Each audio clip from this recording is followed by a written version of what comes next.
ನಾಡಿನೆಲ್ಲೆಡೆ ಮಕರ ಸಂಕ್ರಾಂತಿಯ ಹಬ್ಬದ ಸಂಭ್ರಮ ಮನೆ ಮಾಡಿದೆ. ಈ ನಡುವೆ ಗವಿಗಂಗಾಧರೇಶ್ವರ ದೇವಸ್ಥಾನದಲ್ಲಿ ನೋಡಿದ್ವಿ, ಸೂರ್ಯ ತನ್ನ ಪಥವನ್ನು ಬದಲಿಸುವ ಸಂದರ್ಭದಲ್ಲಿ ಸೂರ್ಯರಶ್ಮಿ ಬೀಳೋದನ್ನ. ಅದೇ ರೀತಿಯಾಗಿ ಇದೀಗ ನಾವು ಶಿವಲಿಂಗದ ಮೇಲೆ ಸೂರ್ಯರಶ್ಮಿಯ ಸ್ಪರ್ಶ, ಉತ್ತರಾಯಣಕ್ಕೆ ಸೂರ್ಯ ಪಥ ಬದಲಿಸಿದಂತಹ ಹಿನ್ನೆಲೆಯಲ್ಲಿ ಕಾಶಿ ಚಂದ್ರಮೌಳೇಶ್ವರ ಸ್ವಾಮಿ ದೇಗುಲದಲ್ಲೂ ಕೂಡ ಸೂರ್ಯರಶ್ಮಿ ಸ್ಪರ್ಶ ಆಗತ್ತೆ.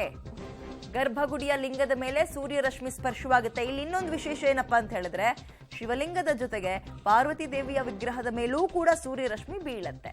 ಇದನ್ನ ನೋಡೋಕೆ ಲಕ್ಷಾಂತರ ಸಂಖ್ಯೆಯಲ್ಲಿ ಭಕ್ತರು ಕಾಯ್ತಾ ಇದ್ದಾರೆ. ಶ್ರೀರಂಗಪಟ್ಟಣದ ದಕ್ಷಿಣ ಕಾವೇರಿ ತೀರದಲ್ಲಿರುವಂತಹ ಶಿವನ ದೇವಾಲಯ, ಮಂಡ್ಯ ಜಿಲ್ಲೆ ಶ್ರೀರಂಗಪಟ್ಟಣದ ಚಂದ್ರವನ ಆಶ್ರಮದಲ್ಲಿರುವಂತಹ ದೇವಾಲಯ, ಇದೀಗ ಗರ್ಭಗುಡಿಯ ಲಿಂಗದ ಮೇಲೆ ಮತ್ತು ಲಿಂಗದ ಪಕ್ಕದಲ್ಲಿರುವಂತಹ ಪಾರ್ವತಿ ದೇವಿಯ ವಿಗ್ರಹದ ಮೇಲೂ ಕೂಡ ಸೂರ್ಯರಶ್ಮಿ ಬೀಳತ್ತೆ. ಇದು ಸೂರ್ಯ ತನ್ನ ಪಥ ಬದಲಿಸುವ ಸಂದರ್ಭದಲ್ಲಿ ಶಿವನಿಗೆ ಒಂದು ನಮಿಸಿ ಹೋಗುವಂತದ್ದು ಅನ್ನೋ ನಂಬಿಕೆ ಕೂಡ ಇದೆ.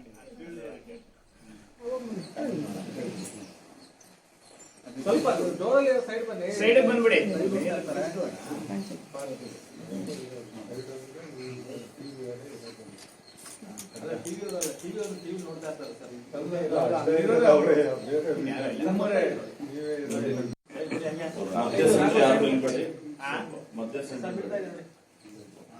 ನಿಮಿಷ ಮಾಡ್ತೀವಿ.